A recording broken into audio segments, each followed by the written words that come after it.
بسم الله الرحمن الرحيم. ازيكم يا احلى متابعين؟ اهلا بيكم في حلقه جديده في قناه تالا كرافت اند كروشيه.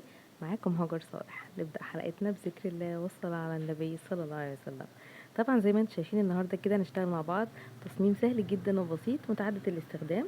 هنقدر ان احنا مثلا نستخدمه دلايه للشنط يبقى شكله لذيذ جدا، نقدر ان احنا نعملها ميداليه للمفاتيح، نقدر ان احنا نعمل منها توزيعات نطلعها مع الاوردرات بتاعتنا كهدايا بسيطه جدا.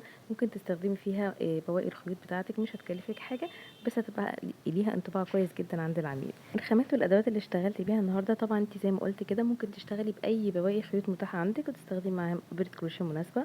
انا بالنسبه لي النهارده اشتغلت بخيط اليس كوتون جولد، واشتغلت معاه بابره كروشيه مقاس 3. وطبعا بنحتاج مقص وابره تنظيف. اول حاجه بقى هعملها هبتدي ان انا هعمل دايره سحريه بالشكل ده كده، وهدخل بالابره اسحب خيط واطلع سلسلتين ارتفاع 1 2. جوه الدايره السحريه دي هشتغل 12 عمود بلفه. انا مش هحسب سلاسل الارتفاع معايا حاجه، دول مجرد ارتفاع. وجوه الدايره هبتدي ان انا اشتغل 12 عمود. ده كده اول عمود، وده كده العمود التاني. طبعا انا شغاله جوه دايره سحريه لازم اراعي ان وانا شغاله اكون شغاله على طرف البدايه ده، عشان ده اللي بسحبه في الاخر وبقفل بيه الشغل. انا كده عملت عمودين 3 4، وهفضل اشتغل لحد ما اكون 12 عمود بلفه غير سلاسل الارتفاع ونرجع نكمل. خلصت كده ال 12 عمود بلفه بتاع السطر الاول. ببتدي ان انا اسحب خيط البدايه ده كده عشان اقفل الدايره السحريه بتاعتنا. يبقى كده السطر الاول معانا خلص. تمام. عشان بقى اطلع للسطر الجديد الاول بقفل بغرزه منزلقه في راس اول عمود. احنا قلنا سلاسل الارتفاع عندنا مش محسوبه حاجه، هقفل بغرزه منزلقه في راس اول عمود. تمام بالشكل ده كده. الدور الجديد هطلع سلسلتين ارتفاع برضو، ودول معايا ارتفاع بس مش بحسبهم معايا في العدد. وهبتدي ان انا كل غرزه هتقابلني في الغرز دي هشتغل فيها 2 عمود بلفه. يعني انا بعمل تزايد في كل الغرز، باخد لفه على الابره كده، ومكان ما طلعت في اول عمود خالص هدخل بالابره، ممكن اخد طرف البدايه ده كده اقفله معايا واشتغل اول عمودين في الغرزه، واحد والتاني في نفس المكان. تمام. اروح رايحه على الغرزه اللي بعدها برضو واشتغل فيها 2 عمود بلفه، واحد 2. طبعا السطر الاول كان فيه 12 عمود، انا بعمل تزايد في كل الغرز، بعمل 2 في كل غرزه، يبقى السطر التاني ده هيخلص معايا على 24 غرزه عمود. اخلص السطر لحد الاخر وارجع لكم. دلوقتي كده السطر التاني معايا خلص. هقفل بغرزه منزلقه برضو في راس اول عمود. تمام. للسطر الجديد بقى هطلع سلسلتين ارتفاع، هيمشي معانا غرزة عمود وبعد كده غرزة تزايد. اول غرزة عمود بشتغلها جنب سلسلتين الارتفاع في نفس المكان اللي انا طلعت منه كده. ده كده اول غرزة عمود، والغرزة اللي بعدها هشتغل فيها 2 عمود، يعني بعمل فيها تزايد. ده العمود الاول، والعمود التاني في نفس المكان. تمام. الغرزة اللي بعدها يكون فيها غرزة عمود واحد بس، واللي بعدها هيكون فيها تزايد، يعني 2 في نفس المكان، واحد والتانية في نفس المكان. وهمشي السطر ده كله لحد الاخر بنفس الطريقة. غرزة فيها عمود واحد بس، وفيها غرزة فيها 2 لحد اخر السطر. اخر غرزة عندي في السطر هيكون فيها غرزة تزايد. نخلص السطر ونرجع نكمل. خلصت كده السطر التالت بالشكل ده، وبرده هقفل بغرزة منزلقة في راس اول عمود. تمام. انا هكتفي كده بالثلاث سطور. هاخد غرزة سلسلة عشان تثبت على الشغل، واقص الخيط الزيادة واسحب كده. وطبعا الخيط الزيادة ده كده هفنشه في ظهر الشغل بإبرة التنظيف. في قطعة بقصها، يعني انا عملت دلوقتي كده دي قصتها، وهعمل واحدة تانية زيها بالظبط بنفس العدد متطابقة بس مش بقصها. تمام. هنبتدي دلوقتي نشتغل مع بعض الملامح بتاع القطعة دي. عشان ابدا ارسم الملامح بقى هجيب خيط اسود في ابرة التنظيف بالشكل ده كده، وهبتدي ان انا احدد شكل الملامح بتاع الوش بتاعنا. هبتدي امشي كده على السطر ده، الفراغ اللي ما بين السطر التاني والتالت، هبتدي ان انا احدد الابتسامة بتاع الفيس بتاعنا. ادخل بالابرة كده واسحب خيط نوعا ما يكون مناسب ان انا اكمل بيه الشغل كله، وادخل في الابره في الغرزه اللي بعدها، وابتدي كاني بطرز شكل الملامح اللي انا محتاجه اعملها. تمام بالشكل ده كده. انا بدخل قبليها بغرزه وارجع الفراغ ده واشتغله. ماشي. بدخل من تحت كده قبليها بغرزه، شايفين؟ وارجع الفراغ ده اشتغله.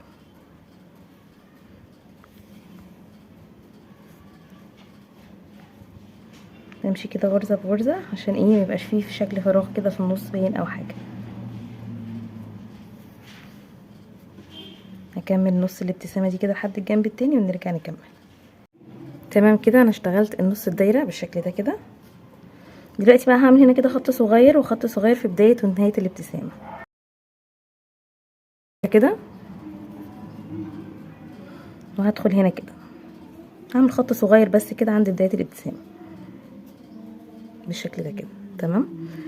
قبل ما اوصل الناحية التانية كده هاجي هنا واعمل العين. طبعا دي كلها حاجات كده هتبقى انتي يعني شايفاها بالنظر كده، مش عدد غرز معين او حاجة، تحاولي تظبطيها زي ما انتي شايفاها مناسبة. ممكن نعيد على العين مرة كمان، غرزة كمان كده،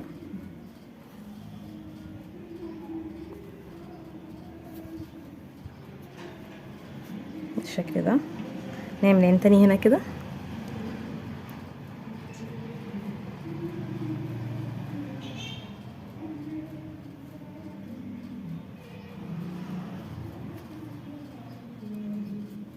ماشي. نعيد عليها مرة كمان عشان تبقى رفيعة.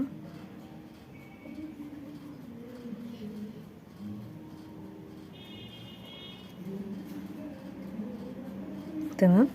وهنيجي بقى هنا كده الجنب ده نعمل الخط بتاع الابتسامة من الناحية التانية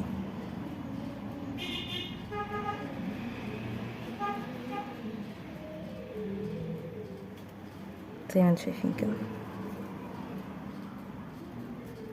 تمام. وهاجي بقى من ظهر الشغل هقص الخيط الطويل ده بتاع الجنبين وابتدي ان انا اربطهم عشان امن على الشغل بتاعي ما يتفكش. ده كده الخيط اللي بدأت بيه خالص، والخيط اللي بعد ما خلصت الشغل بتاعه. زي ما قلت لكم دي كده قطعه خلصناها وقصينا كل الخيوط الزياده وفنشناها. هعمل بقى واحده تاني زيها بالظبط، بس مش هقص الخيط من ابره الكروشيه. يعني انا حتى وانا شغاله بعد ما اعمل الدايره وارسم الملامح واخلي برده الخيط موصول في الابره ما اقصوش عشان نبتدي نجمع الجزئين مع بعض. انا خلصت واحده، خلصت التانيه وارجع لكم.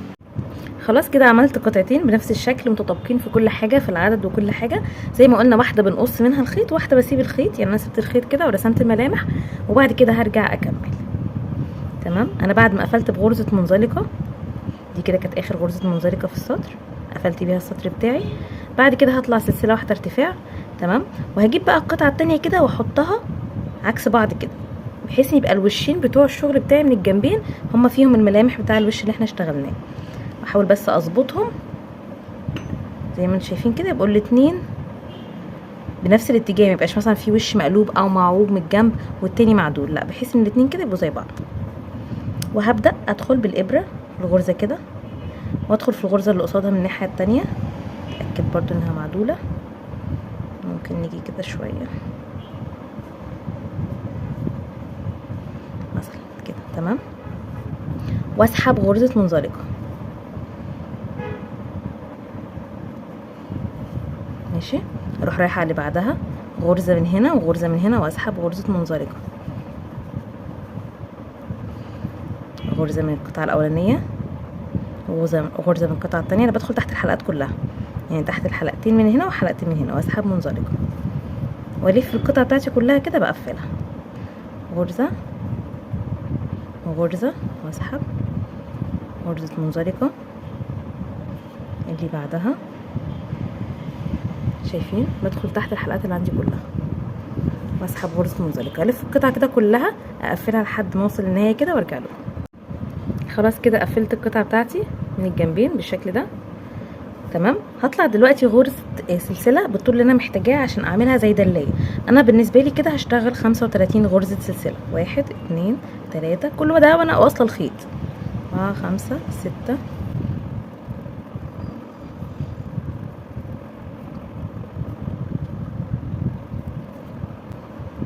تمام كده. اشتغلت ال 35 غرزه سلسله دي كده هتكون الدلايه اللي معانا.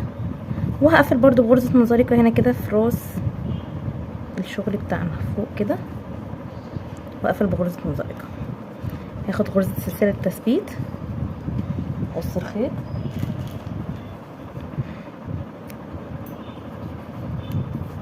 وبإبرة التنظيف بقى هفنش الخيط الزياده كده جوه الشغل. خلص وارجع لكم. خلاص كده خلصت القطعه بتاعتي وفنشت الخيوط الزياده. هجيب بقى الخرز الخشب الملون وهجيب ابره كروشيه بس مقاسها صغير كده عشان اقدر اعدي من خلالها الخرز. بحط كده الخرز الاول تمام واسحب اعدي الخرزه كده في الخيط بتاعي.